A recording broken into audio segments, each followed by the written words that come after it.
আজ যে মজার রেসিপিটা বানিয়েছি, জানি না এর কি নাম দেব। কিছুটা দই বড়া স্টাইলে, তবে ডাল ভিজানো বা বাটাবাটির ঝামেলা নেই। খেতে অসম্ভব ভালো হয়। এর জন্য আমি নিয়েছিলাম 6 পিস স্লাইস পাউরুটি। একটা বাটির সাহায্যে পাউরুটি থেকে এইভাবে গোল গোল করে কেটে নিলাম। এরপরে ৩০০ গ্রাম টক দই ২ ঘন্টা আগেই জল ঝরাতে দিয়েছিলাম। ৩টে কাঁচা লঙ্কা, ১ ইঞ্চি আদা এবং অন্যান্য উপকরণগুলো কুচিয়ে রাখলাম। একটা পাত্রে জল ঝরানো টক দই রেখে তার মধ্যে ছোট করে কাটা কাজু, কিশমিশ, কাঁচা লঙ্কা কুচি, চিলি ফ্লেক্স, ধনেপাতা কুচি, স্বাদ মতো লবণ, চিনি, অরিগ্যানো, মরিচ গুঁড়ো দিয়ে সমস্ত কিছুটা খুব ভালো করে মিশিয়ে নিলাম।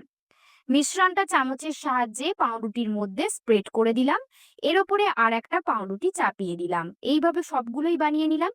একটা পাত্রে 1/2 কাপ বেসন, স্বাদমতো লবণ, অল্প হলুদ এবং ব্ল্যাক সল্ট দিয়ে অল্প জল দিয়ে একটা পাতলা ব্যাটার বানিয়ে নিলাম। এরপর পাউরুটিগুলোকে এর মধ্যে ডুবো তেলে দিয়ে হালকা করে লাল লাল করে ভেজে তুলে নিলাম। ভাজা পাউরুটির পকোড়াগুলো প্লেটে সাজিয়ে নিলাম। এটা আপনারা এমনিও খেতে পারেন সস দিয়ে। 1 কাপ টক দই খুব ভালো করে ফেটিয়ে পকোড়াগুলোর উপরে ছড়িয়ে দিলাম।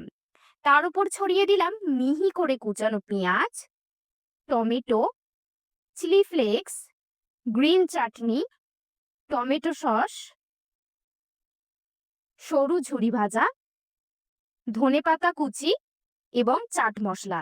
ব্যাস হয়ে গেল। এবারে খাবার পালা। আপনারা এই রেসিপি কেমন লাগলো অবশ্যই জানাবেন কিন্তু। আর ভিডিওটি ভালো লেগে থাকলে অবশ্যই লাইক, শেয়ার এবং কমেন্ট করবেন।